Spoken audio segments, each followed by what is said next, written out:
uncovering the real reasons Germany lost World War I, not what you think.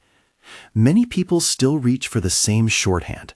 The army was betrayed at home, politicians stabbed soldiers in the back, and the war was ended by treachery rather than by events on the field.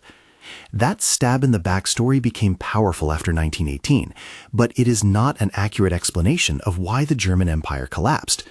The true causes are far less tidy and far more material. A combination of strategic miscalculations, logistical and industrial strain, naval isolation, diplomatic blunders, and a home front gradually worn down by shortages and political turbulence. What looks like betrayal in hindsight is better understood as the result of choices, constraints, and the cumulative exhaustion of a nation at war. Start with the battlefield.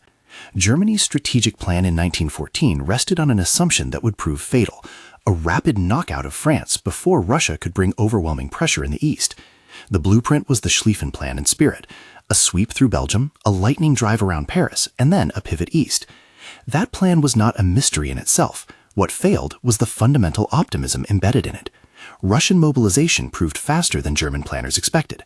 Belgian resistance was stiff and costly, and the first weeks of fighting culminated not in a decisive German victory, but in the First Battle of the Marne, where the advance stalled and the possibility of a short war evaporated. From that point forward, the conflict settled into trench warfare, a grinding, attritional contest across a static front in the West that favored those with industrial depth and access to global resources. Why did the stalemate matter so much? Because trench warfare turned victory into a test of sustained capacity rather than one brilliant maneuver. Artillery, shells, munitions, trained men, rail logistics, and steady supplies of food became the decisive currencies.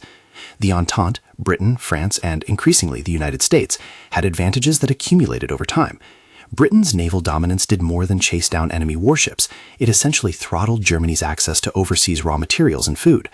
The blockade that the Royal Navy established and enforced made it increasingly difficult for Germany to secure the inputs necessary for a modern industrial fight. Factories could be converted, production rates could be pushed higher, but only up to the limits set by shortages of coal, metals, chemical precursors, and crucially, food. Germany did attempt to adapt. The war economy reorganized industry and prioritized armaments production. Factories were repurposed, labor mobilized, and output of shells and artillery rose dramatically compared with pre-war levels. Those gains bought the army the means to sustain offensives and defend in depth for several years. But this prioritization had a cost. Civilian consumption could not be maintained at pre-war levels, and rationing became more severe as the war dragged on. The result was a slow but steady erosion of morale and health on the home front. In winter, shortages of food and fuel reached acute levels. Civilian diets were reduced to substitutions and scarcity, producing what contemporaries called the turnip winter, a shorthand for the deprivation felt across the country. These shortages did not overturn the armed forces overnight, but they reduced the labor reserve, strained public patience, and weakened the social cohesion necessary to sustain a prolonged total war. The naval and diplomatic dimension amplified these economic pressures. Germany's submarine campaign, unrestricted U-boat warfare, was born of desperation. If the surface navy could not challenge British control of the seas, perhaps submarines could choke Britain's supply lines. But this strategy came with diplomatic cost. Attacks on neutral and passenger shipping provoked political outrage in countries that had previously been neutral. A particular diplomatic flashpoint, the interception and publication of a secret proposal promising Mexico territory in return for alliance, further inflamed opinion abroad and hardened the position of the United States. American entry into the war was not the single lever that unmade Germany, but it was a critical and ultimately decisive addition to Entente capacity. Manpower, industrial production, and financial support now flowed in large measure to Britain and France. The psychological effect of American involvement, the knowledge that fresh troops and abundant resources would soon reinforce the Western Front, also influenced planning and morale on both sides. Faced with a looming influx of American strength and the deepening squeeze at home, German high command rolled the dice in 1918. The strategy was stark and candid: inflict a decisive blow in the West before American forces could arrive in numbers sufficient to tip the balance. Operation Michael and the other spring offensives of 1918 were enormous, technically sophisticated attacks that aimed to break the Allied lines, outflank their defenses, and force a negotiation favorable to Germany.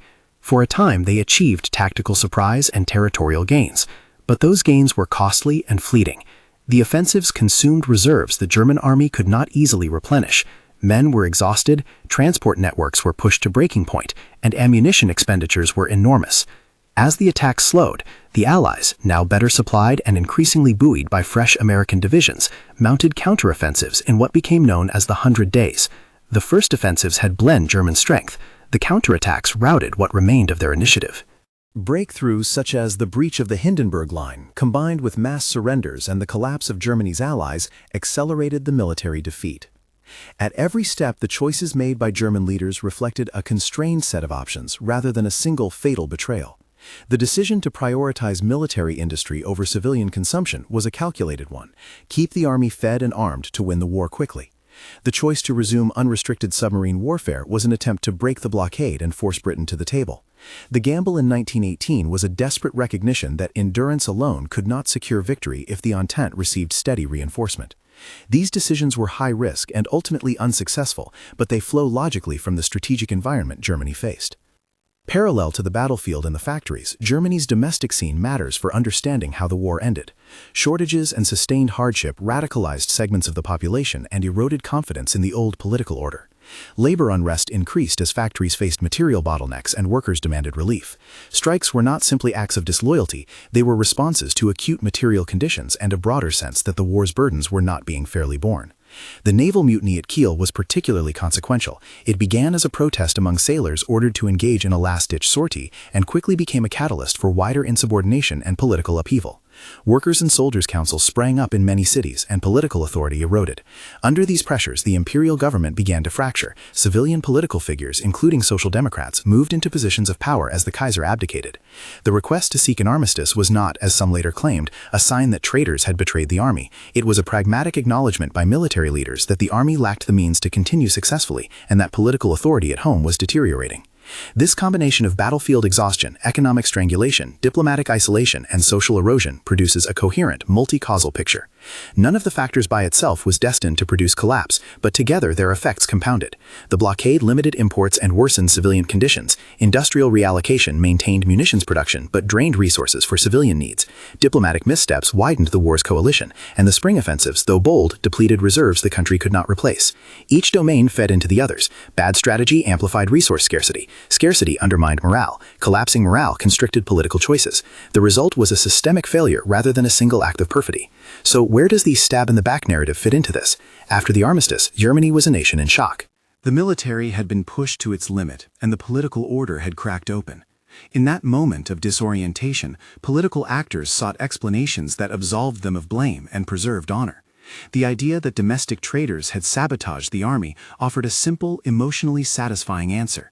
The generals had not been defeated on the field, they had been betrayed at home by socialists, reformers, or other alleged subversives. That story proved a potent political weapon. It allowed conservative and nationalist groups to attack democratic leaders and to delegitimize the peace settlement.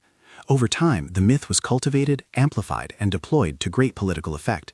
It is crucial to understand that the stab in the back was constructed in the aftermath of defeat to serve political ends. It was not an objective military diagnosis. Recognizing that the myth was politically motivated does not deny that Germany experienced profound social upheaval and that political actors at home made real decisions in the final weeks of the war. What it does do is reframe responsibility where evidence points, toward the pressures of multi-front warfare, the material realities of blockade and industrial capacity, diplomatic escalation, and operational depletion in 1918. These are the kinds of factors historians can trace, compare, and test. They are not as rhetorically satisfying as a single betrayer, but they are far closer to the complex truth. A useful way to think about the endgame is to imagine multiple cracks in a dam. On their own, each crack, a shortage of nitrates for explosives, a spike in bread prices, a breakdown in a rail junction, the arrival of thousands of fresh American soldiers, would be serious but perhaps survivable. Together, in the compressed space of 1917-1918, they undermine the system's integrity. Strategic assumptions untested by reality in 1914 produced the conditions for a prolonged war. Naval confinement and economic pressure tightened the screws. Diplomatic choices widened the coalition against Germany. A calculated gamble in 1918 exhausted reserves without producing a decisive result. Social unrest and political delegitimization closed off options for continued resistance. Military collapse and political revolution were contemporaneous threads, not one causing the other in a simple line, but two aspects of a broader breakdown. To reduce the outcome to a single human act of betrayal is to miss how these processes interact. There is also a broader lesson about the political afterlife of defeat. Myths that explain complex outcomes with neat culprits are politically useful, and in volatile times they can be weaponized. In Germany's case, the upright simplicity of the stab-in-the-back story allowed demagogues to blame parliamentary politicians, trade unionists, and minority groups for a multifaceted collapse. That falsehood helped to delegitimize democratic politics and to pave the way for more radical movements. This is not to say political actors bear no responsibility for how they responded in the post-war environment. They do. But it does mean that historians must parse the evidence carefully and resist narratives that substitute myth for material analysis. It is also important to be precise about the role of the United States. American involvement altered the scale and character of the conflict. Fresh manpower, combined with vast industrial capacity and credit extended to Britain and France, shifted the balance of sustainment.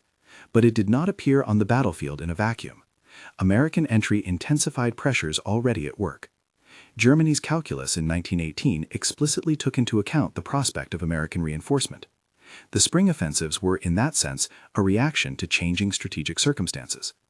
To present the U.S. as the only decisive variable flattens a more complicated dynamic, in which logistics, manpower, morale, and diplomacy all intersect. Finally, this fuller account restores agency to a range of actors and mechanisms. Military leaders made risky decisions based on the information and assumptions available to them. Political elites struggled to maintain cohesion under mounting strain. Ordinary citizens bore the burdens of shortage and displacement, and their reactions mattered.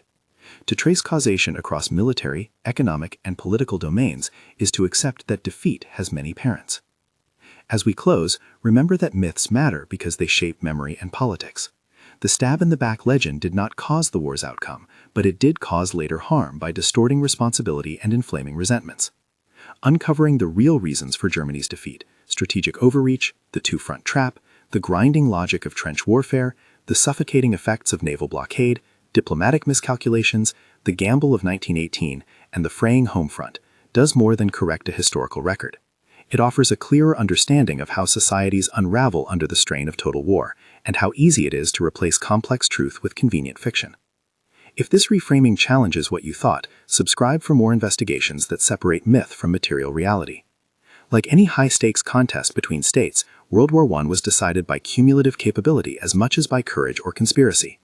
Understanding that complexity helps us see how strategic choices, economic constraints, and social dynamics combine to produce outcomes that simple stories cannot explain. History is never satisfied with tidy answers. The fall of the German Empire in 1918 was not the result of a single act of betrayal, but the endpoint of interconnected failures and pressures.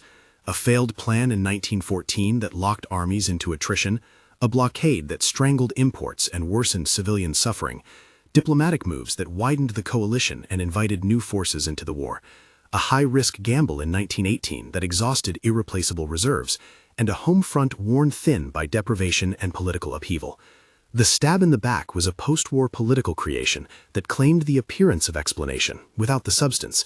When we study why nations lose, we should be wary of narratives that claim to identify a single villain. The truth is messier and therefore more instructive. Myths can justify revenge. Material analysis helps prevent it. If we want to learn from 1918, we must accept the unruly multiplicity of causes and be clear-eyed about how policy choices and material constraints interact. If you found this unpacking useful, please like and share this video, and check out our playlist on World War I campaigns and home front history for a deeper dive into the episodes we sketched here.